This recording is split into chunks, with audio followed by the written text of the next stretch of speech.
When it comes to my schizoaffective disorder, sometimes I do really well. So well that some people ask me if I still think I'm mentally ill in those moments. Some ask if I fall off my medication because I don't think I need it anymore. And finally, they ask if I have moments where I don't have insight into my condition. All of these things are natural questions to ask. And while I've talked about this thing on shorts, I think it's time I make a longer video to dive deep. So without further ado, here's my answer to the question, do I ever wonder if I'm still mentally ill? So insight is a term I'm going to be using a lot. It's a word that basically means if I have it, I know I'm mentally ill. I essentially have insight into the fact that I'm mentally ill. Make sense?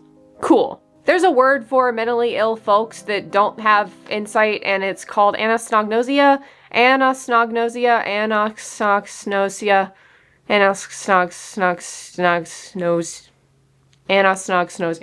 I can't pronounce it, but I'm gonna put it up here on the screen, and that's the word I'm referring to. And this word is the clinical definition of a lack of insight. And many people, especially those in psychosis, do not have insight until treatment is made available to them and they are able to access it. Many people only gain insight when they're put on medication, but it really just depends on the person and how their illness presents. Oh, and if you're new here, my name is Kit and I'm diagnosed with schizoaffective disorder, which is a condition where someone experiences symptoms of schizophrenia, such as delusions and hallucinations, but also symptoms of a mood disorder, either major depression or in my case, bipolar. My journey with insight is complicated and multifaceted. It's quite a tale, actually. So if that sounds good to you, then sit back, grab a beverage, and let's get into it. I'll start this by being brutally honest. A lot of people have asked me over the years on how to get someone to have insight when they don't have it. Whether it's DMs, live stream comments, regular comments, or even in the real world, it happens. It's usually someone who has a loved one with a mental health condition and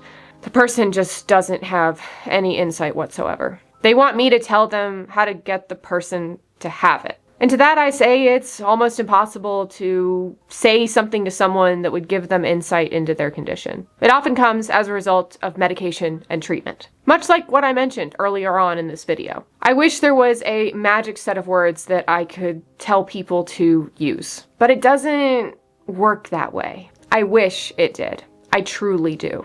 And to extend the brutal truths, just to get them out of the way, I have had insight since the beginning of my mental health journey, and that has been what's enabled me to get treatment, to get medication, and to get better. My road has been bumpy, which we will get to, but I have generally always been pretty self-aware of my condition and how it's affected me. And this has been to my advantage, and I acknowledge this. I know many of those on the schizophrenia spectrum do not have insight, and even those with bipolar disorder as well. And some people don't like me because I have it. But those are the brutally honest truths of this video. So I want to break the next part of this video into two sections. And they both really dive deep into my struggle with insight. Because while I said I've had it most of the time from the very beginning, I haven't had it all the time. I definitely have not had it all the time. There have been many challenging moments. So I want to start by talking about a dichotomy of having insight into depression,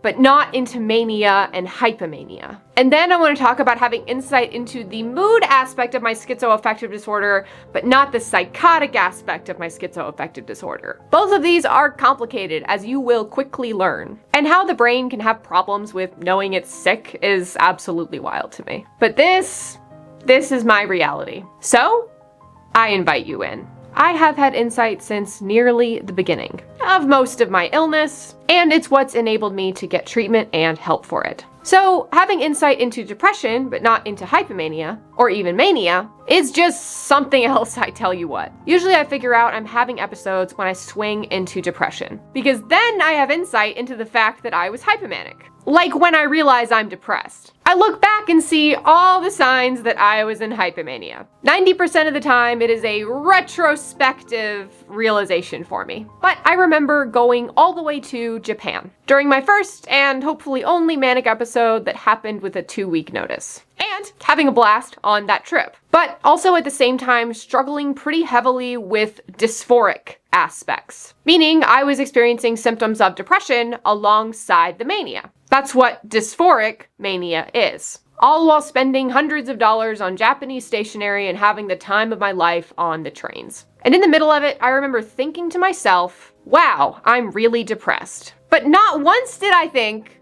could I be manic? And the fact that I could have all the signs, all of them, literally all of them, and still not know? It goes to show you how powerful a lack of insight can be. And that's just one poignant example. The funny thing is that if people in my life point out that I'm in a hypomanic episode, like when that happens these days, I often don't believe them. And then I get upset with them when they tell me. Not too upset, but a little upset. So they have quit telling me, which is low-key my own fault 100%.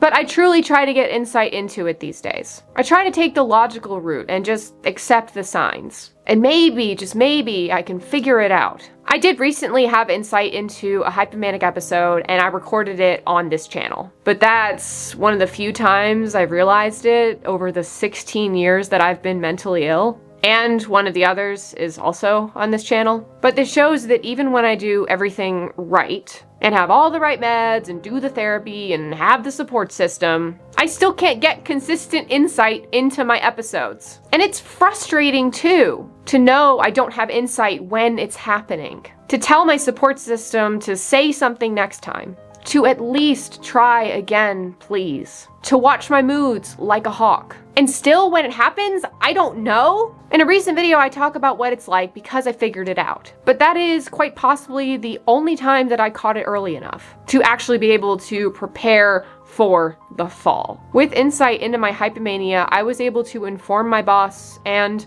some of my coworkers about what was to come and prepare myself for it. But it's still frustrating because since I know I have this pattern, there's a big chance next time I won't know it.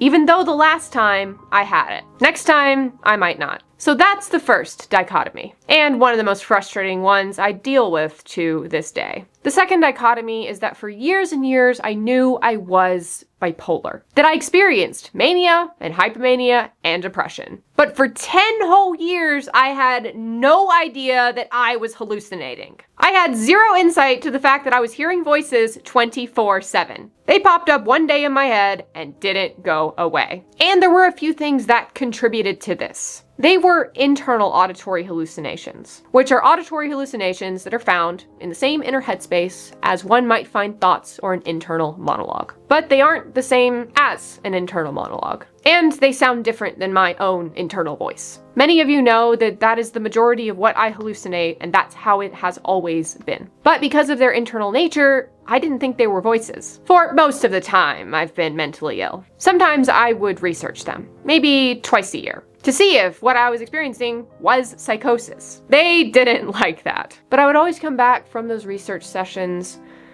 with the conclusion that it wasn't psychosis, that I wasn't hearing voices, that I was just thinking creatively or thinking in conversation. Even though these voices were their own characters, they had personalities, they had a certain way of speaking, they had a certain kind of voice that I heard.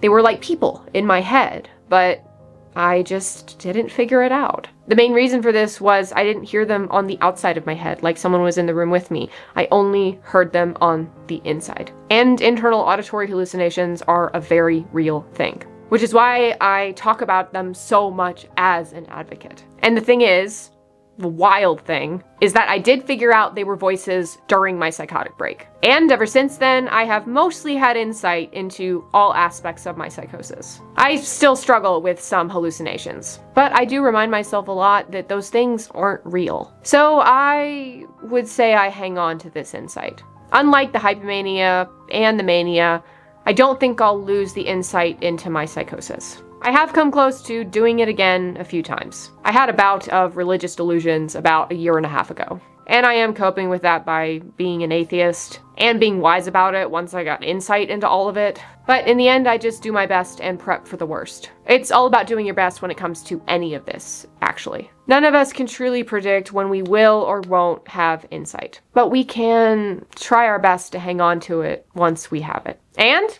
keep taking our medications.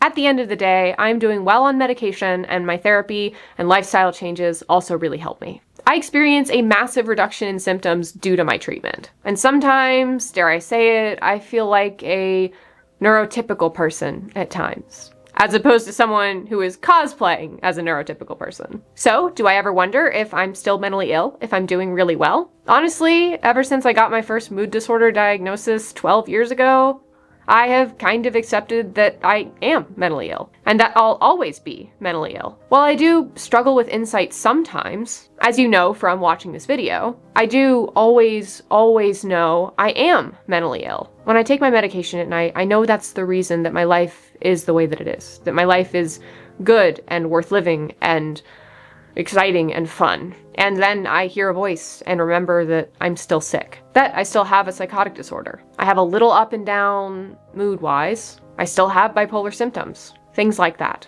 I won't ever be free of schizoaffective disorder, but I can do my best to treat and minimize the symptoms. And I have had times where I haven't had any of it. No psychosis, no mood swings. But even in that time frame, which was about 3 weeks, the best my brain came up with was that I was potentially in remission, not cured or relieved of my mental illness. I know that my medications are things I will always need, and I know the life I live is a gift that my medications gave me. So no matter how good I feel, no matter how few symptoms I have, I will do my best to never ever think that I'm no longer mentally ill. And that is powerful for me and my recovery. And it keeps me safe and sane. So that was a long answer to the question, do I ever wonder if I'm still mentally ill? It's something that has come up countless times, so I'm glad I was able to finally dive deep and address it. I don't really know what to ask you here, except that maybe if you want to talk about your own experience with insight, drop it down in the comments section